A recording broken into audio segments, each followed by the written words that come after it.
Assalamualaikum warahmatullahi wabarakatuh, Sampurasun.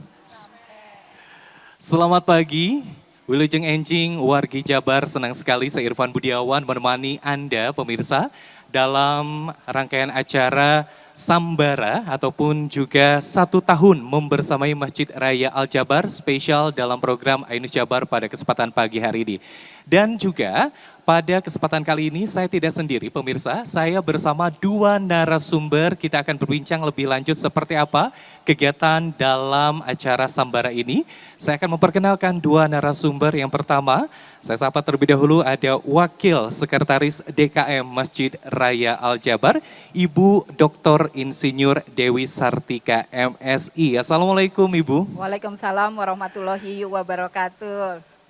Sehat Ibu? Alhamdulillah. Alhamdulillah. Dan juga hadir ada Kepala Dinas Kesehatan Provinsi Jawa Barat, Ibu Dr. R. Vini Adiani Dewi. Assalamualaikum Ibu Vini. Waalaikumsalam warahmatullahi wabarakatuh. Sehat Bu? Alhamdulillah. Alhamdulillah, selaku Kepala Dinas Kesehatan ini selalu sehat tentunya Bu ya. Selalu semangat. Selalu semangat. Membawa masyarakat sehat. Membawa Amin. masyarakat sehat. Baik. Nah, ini pemirsa, selama rangkaian acara ini di program Sambara ataupun juga 1 tahun membersamai Masjid Raya Al-Jabar. Tidak terasa ini sudah 1 tahun ya Bu Dewi dan juga Bu Vini, Masjid Raya Al-Jabar menjadi masjid kebanggaan masyarakat Jawa Barat. Tetapi tidak hanya menjadi kebanggaan masyarakat Jawa Barat dan juga kebanggaan seluruh masyarakat Indonesia karena Masjid Raya Al-Jabar ini merupakan masjid raya terbesar di Asia Tenggara. Nah, saya langsung saja nih ke Bu Dewi. Bu Dewi, dalam kegiatan kali ini dengan acara Sambara ataupun juga 1 tahun membersamai Masjid Raya Al-Jabar. Seperti apa sih kegiatan yang dihadirkan Ibu? Assalamualaikum warahmatullahi wabarakatuh. Alhamdulillahirabbil alamin. Terima kasih Ustazah Oki yang sudah juga membersamai 1 tahun Al-Jabar. Hari ini 30 Desember tahun 2023. Jadi setahun yang lalu kami melakukan launching beserta Bapak Ridwan Kamil dan juga Pak Ahmad Heriawan ya. Jadi 2 orang ini adalah betul-betul 2 orang yang sangat luar biasa. Sebelumnya Pak Heriawan adalah juga Gubernur Jawa Barat periode 2013 sampai 2018 dan Pak Ridwan Kamil juga Gubernur Jawa Barat periode 2018 sampai 2023. Jadi alhamdulillah atas ide dan juga kerjasama Pak Ahmad Heriawan, Pak Ustadz Ahmad Heriawan, waktu itu Pak Ridwan Kamil masih menjadi wali kota Bandung begitu ya. Kira-kira dialognya ingin membuat masjid yang megah begitu dan sebagai masjidnya provinsi karena pada saat itu yang di alun-alun Bandung itu adalah masjid rayanya punya kota Bandung begitu. Jadi itu adalah 5 tahun yang lalu di sekitar 2017-an begitu.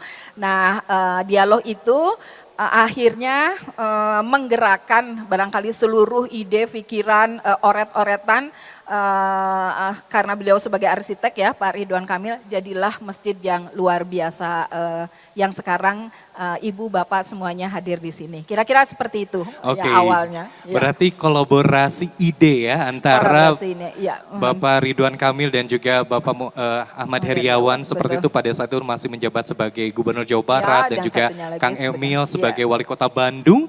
Akhirnya mempunyai ide bagaimana membuat sebuah masjid yang menjadi kebanggaan masyarakat Jawa Barat. Ya, kebanggaan masyarakat Indonesia juga tentunya karena sudah cukup terkenal bahkan di seantero dunia begitu ya insya Allah.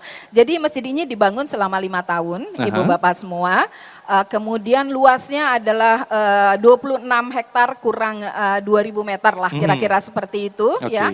Masjid ini 99 kali 99 kali 99 begitu ya. Adalah dari Asmaul Husna juga dan Al-Jabar juga diambil dari Asmaul Asmaul Husna. Kemudian ini bisa menampung kurang lebih sekitar 33.000 begitu ya, atau bisa lebih sampai dengan 40.000. Hariannya rata-rata terkecilnya sekitar 5.000, tapi rata-ratanya 12.000 dan pernah sampai di angka 43.000 per hari yang hadir 43.000. 43.000 yang hadir Oke. di Masjid Al Jabar mulai dari pagi, walaupun memang ada yang datang kemudian ada yang juga pergi pulang Oke. begitu ya dalam hari ini. Jadi alhamdulillah atas kerjasama semuanya kita di DKM Al Jabar walaupun dengan dinamikanya begitu, kita alhamdulillah bisa melayani Al Jabar 1 tahun ini.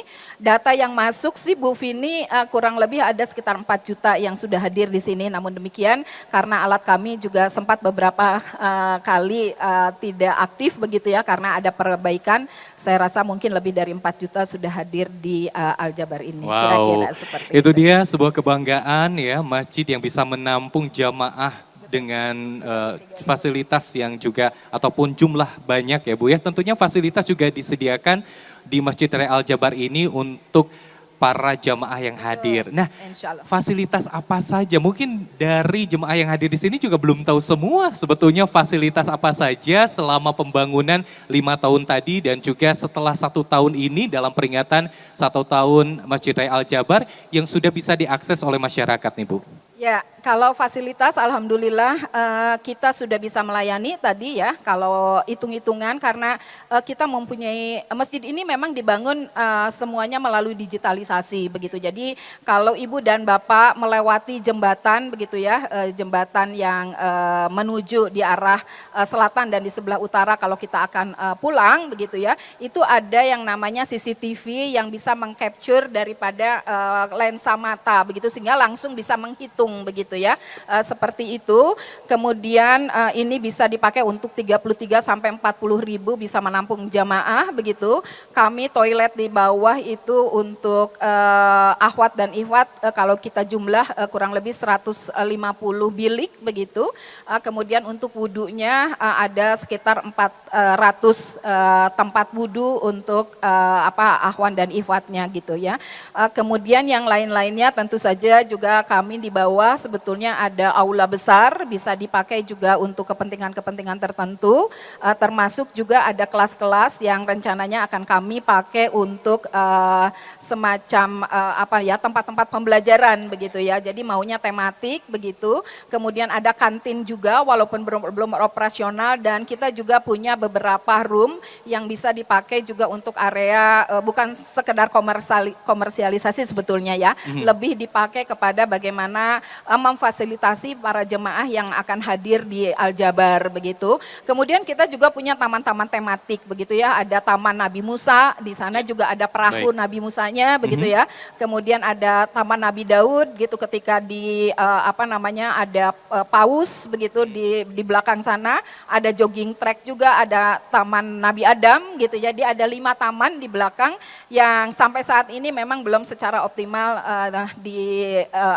dioperasionalkan. Tapi insya Allah ke depan kita terus memberikan layanan-layanan itu untuk juga memberikan edukasi kepada masyarakat yang hadir di Al Jabar terkait dengan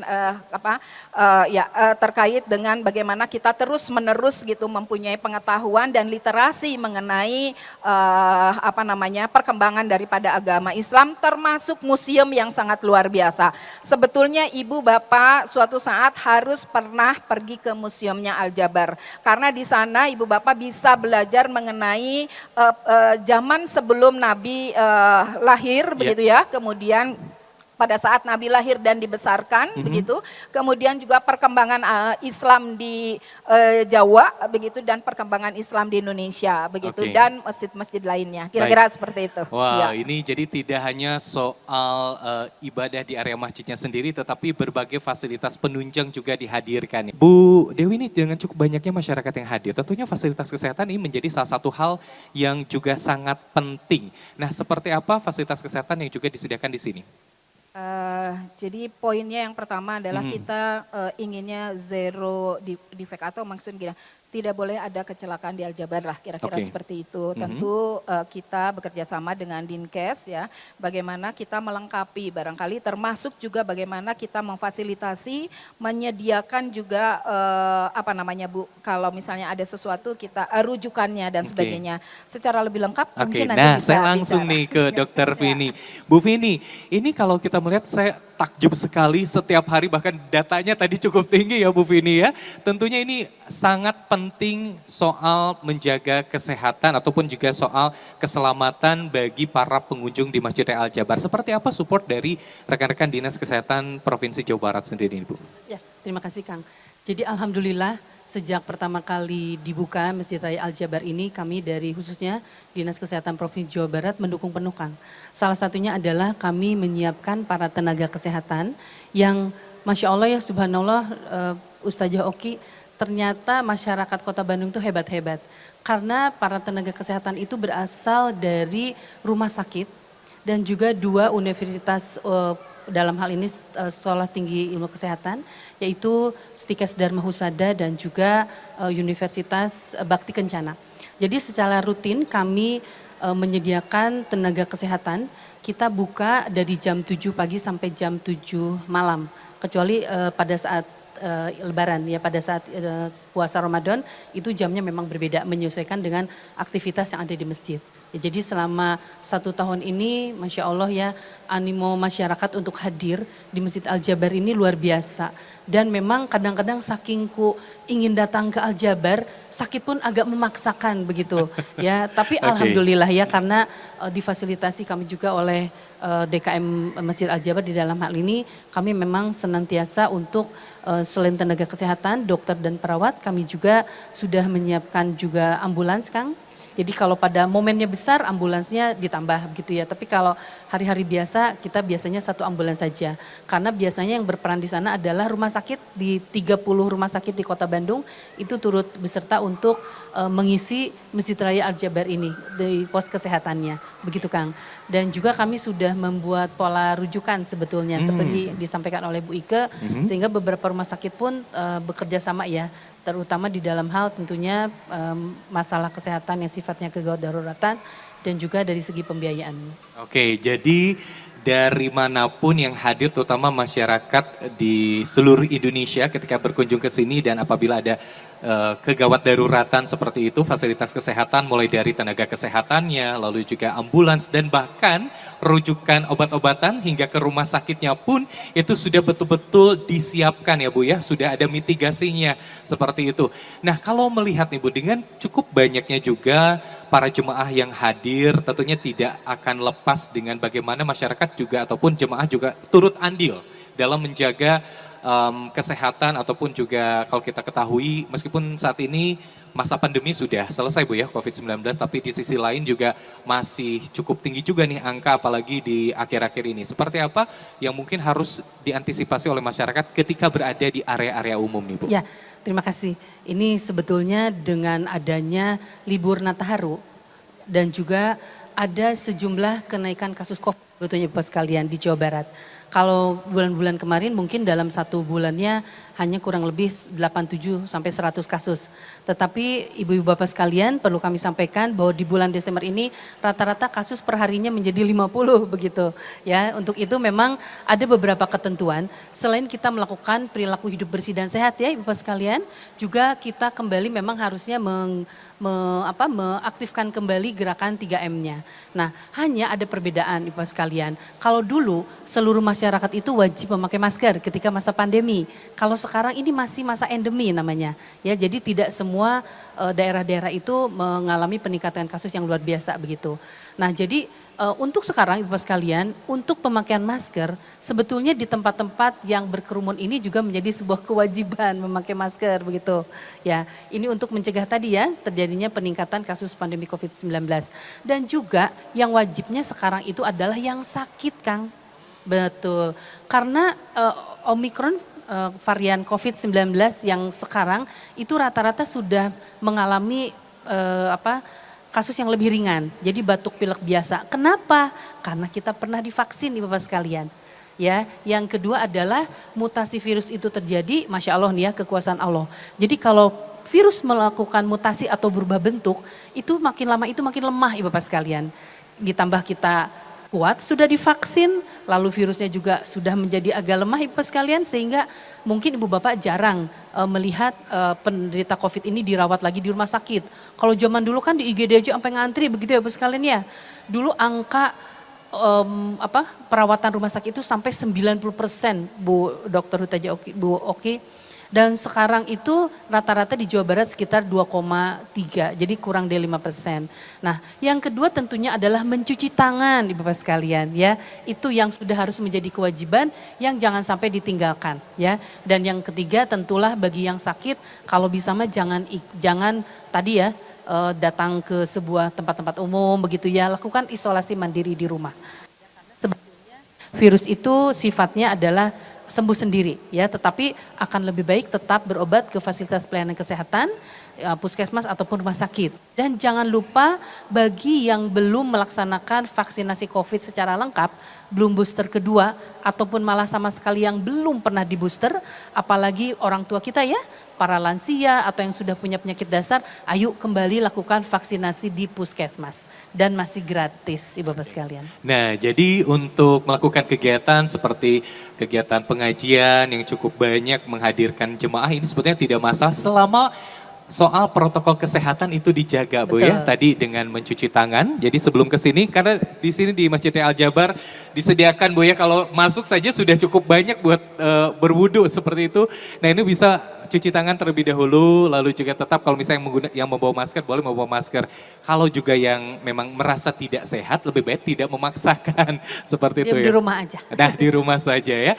Baik, nah soal kunjungan nih, saya kembali ke Bu Dewi ini kalau misal melihat cukup banyak sekali dari ibu-ibu, bapak-bapak sebetulnya dari tingkat presentasinya sendiri seperti apa nih Bu?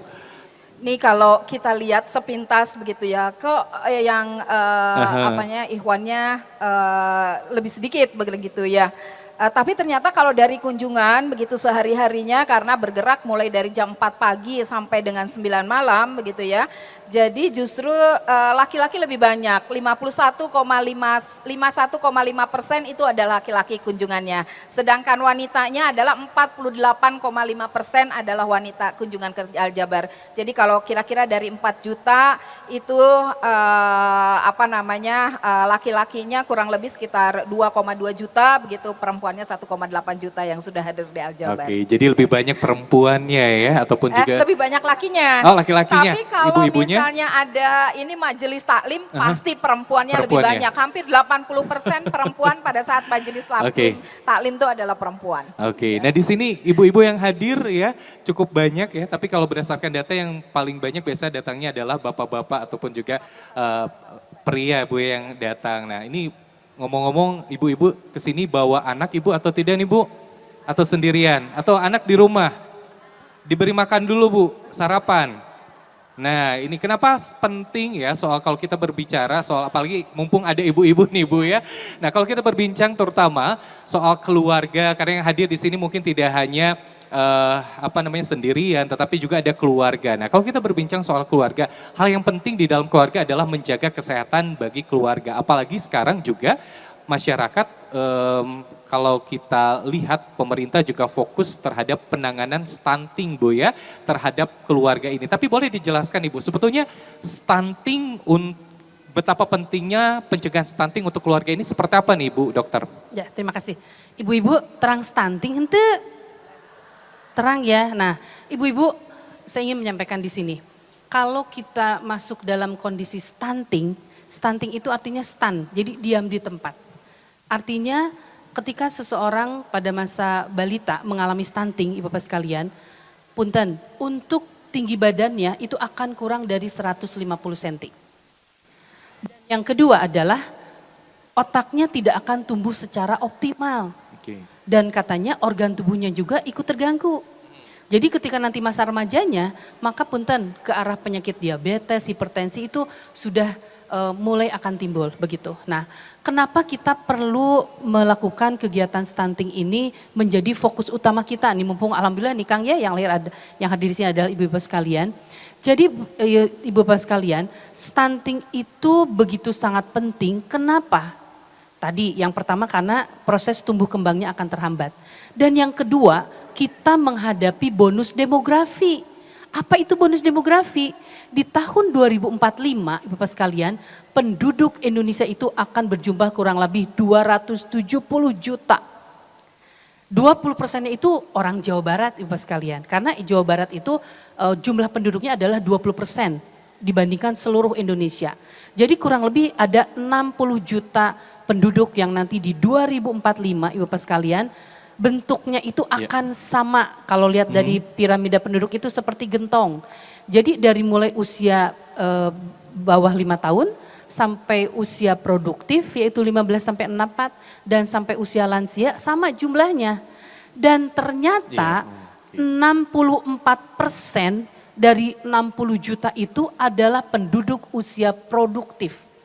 Artinya 60% itu harus menjadi penanggung jawab lansia ibu bapaknya dan juga anak-anak yang belum punya belum bisa bekerja. Bayangkan. Jadi 60% yang nanti akan menjadi penanggung jawab keluarga kita ditentukan hari ini. Baik. Kenapa? Karena bonus demografi 2045 itu tinggal 22 tahun lagi.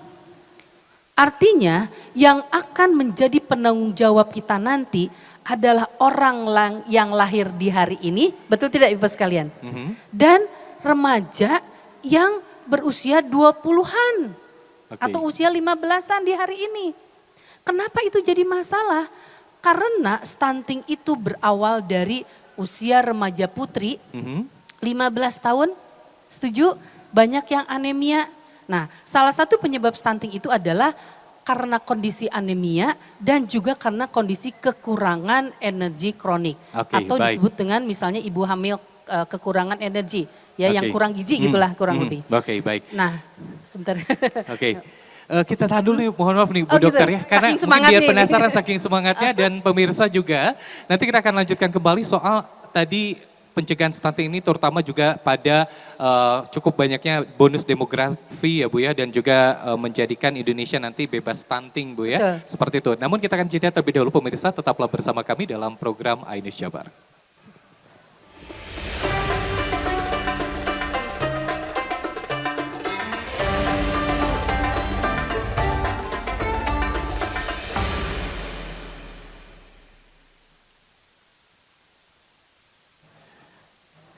Terima kasih Anda masih bersama kami dalam program iNews Jabar dan juga masih dalam rangkaian acara Sambara 1 tahun membersamai Masjid Raya Al Jabar. Dan kita akan kembali berbincang bersama Ibu Dr. Ervini Adiani Dewi selaku Kepala Dinas Kesehatan Provinsi Jawa Barat dan juga Ibu Dr. Insinyur Dewi Satika MSI, Wakil Sekretaris DKM Masjid Raya Al Jabar. Bu Vini, mohon maaf tadi sedikit terpotong. Ini soal bonus demografi, lalu juga memang dari usia remaja ini sangat penting untuk pencegahan stunting. Seperti apa lagi langkah yang harus dilakukan Ibu? Ya, terima kasih. Jadi Ibu Bapak sekalian tadi yang 64% itu hari ini kita persiapkan. Apa saja begitu ya? Para remaja putri yang nanti akan menjadi ibu-ibu, betul tidak Ibu Bapak sekalian? Jangan punya penyakit anemia, yaitu kekurangan sel darah merah. Lesu, lemah, liar gitu ya. Menangkap pelajaran aja susah. Nah, di sekolah-sekolah menengah pertama itu sudah disiapkan pil tablet tambah darah yang dikonsumsi hanya 1 minggu 1 kali. Tapi itu mencegah stunting. Karena apa? Ketika nanti hamil, remaja putri itu tentu tidak akan menjadi kekurangan gizi ataupun menjadi penderita ibu hamil anemia. Itu yang pertama. Jadi kami mohon bantuan Bapak sekalian, tanya kepada remaja putrinya, sudah belum di sekolahnya minum tablet tambah darah? Hanya 1 minggu 1 kali, itu ya. Nah, ketika remaja putih langsung ke pengantin, calon pengantin. Jadi nanti ibu-ibu, bapak-bapak kalau mau calon minantu taros heula. Anemia henteu neng, gitunya. Kumaha tarosna anemia teh minimal wajahna teh pucat. Jantan bodas-bodas gitu sanes bodas kulitnya siapa tuh pucat karena anemia. Karena kalau orang anemia pucat Kang. Salah sawiosna teh ieu kelopakna teh rada bodas gitu ya Bapak sekalian, ya. Dan minimal ketika nanti hamil, lihat lingkar lengan atasnya. Ya, kinten-kinten weh tidak boleh kirang ti 23 cm. Jantan ibu-ibu pami uih ayeuna ka bumi parios sakumaha 23 cm teh. Tah teras dipelong kinten-kinten sakumaha upami abdi tidak mungkin kirang ti 23 cm nya Bu, pasti langkung alit ti abdi ya. Nah, jadi calon pengantin mantu-mantu teh disiapkan ibu pas kalian ya. Yang kedua adalah ketika anak-anak kita, ini untuk pencegahan ya Kang, ketika anak-anak kita mengalami masa makan yang kurang baik. Karena usia 5 bulan atau 6 bulan ya, ASI eksklusif, sampai usia 2 tahun teh kan Bu paling sesahnya. Milar masihan emamen Kak, putra-putra antar pincu-incu urang. Bakatku keheul teh kadang teh dipaksakeun ya, blok-blok pasikeun gitunya, teu kenging eta teh. Gitu ya. Tapi kita ajak anak kita itu sama-sama makan. Pasti pabalatak teu nanaon. Karena itu tidak akan menyebabkan trauma kepada anak. Tapi kalau ibu paksa anaknya untuk makan, gitu kan belok, eta mah pengalaman pribadi abdinya ibu bapak sekalian gitu ya. Karena saat napi ajak jalan-jalan ya Bu, ningali hayam, gitunya. Tah sanes Bu, anu leres mah adalah kita duduk pada depan-depan Bu, samparkeun ari abdi kapungkurnya Bu, sok dihamparkeun tah planel teh, meh pas murang kali abdi nyandak mamen teh teu urawehan ka mana wae. Si planel teh ku abdi teh disimpen di payunan abdi, ditebarkeun. Ya abdi, ya putra abdi. Tah, terus diajak kasih Bu porsi yang kecil, suruh anaknya ikut menyuap sendiri. Dengan jangan lupa dicuci tangannya dulu ya Bu. Itu akan membuat menjadi asik Bu. Tapi kalau ibu nyandak jalan-jalan, saketenan sonten gitunya, memang mungkin makanan masuk, tapi anak akan tidak termemori rasa kebersamaan. Sehingga kadang-kadang menjadi trauma. Karena kita secara tidak langsung memaksakan. Nuju ningalian, tiba-tiba blok gitu kan bayangnya. Kaget gitu ya. Tapi kalau anak sudah terbiasa, leres Bu gitu, paksakeun gitunya Bu, bari kurang teh ada ditonggengkeun gitu ya. Tah eta teh entong Bu aya nama ya. Karena sip ibu keren. Karena ibu bapak sekalian, ternyata masa-masa pencegahan stunting itu adalah tadi, 1 remaja putri, 2 untuk ibu hamil, ketiga adalah usia ketika anak itu tidak mau makan. Giginya tumbuhlah atau merasa tidak enaklah makanannya. Maka dari ibu sekalian, hayu 1 ASI eksklusif, 2 adalah makanan pengganti ASI kalau bisa jangan yang instan. Ya, kita buat sendiri zaman dulu ibu keluarga saya mungkin ya memberikan makanan yang langsung dibuat. Boleh instan? Ya boleh saja sebetulnya. Tapi tadi ya tetap harus ada makanan-makanan alamiah, sayuran, buah-buahan yang asli Bu, yang harus diberikan kepada anak-anak kita. Ya, dan kalau untuk pengobatannya ibu bapak sekalian, pemerintah dimanapun itu concern sekarang. Untuk memberikan makanan tambahan, membantu. Jadi nanti Ibu Pas kalau diminta untuk menjadi pemasak bagi pasien-pasien stunting, hayu Bu, bismillah la haula wala quwata illa billah, ajentan izin Ibu Dokter Okinya. Niatkan ibadah, jadi amal jariah. Gitu Bu niatnya ya. Jadi karena Bu Ike, Kak Irfan lapor bahwa pasien-pasien stunting itu diberi makanan tambahan itu kebanyakan lewat makanan lokal. Jadi dimasakkan oleh tetangga-tetangganya.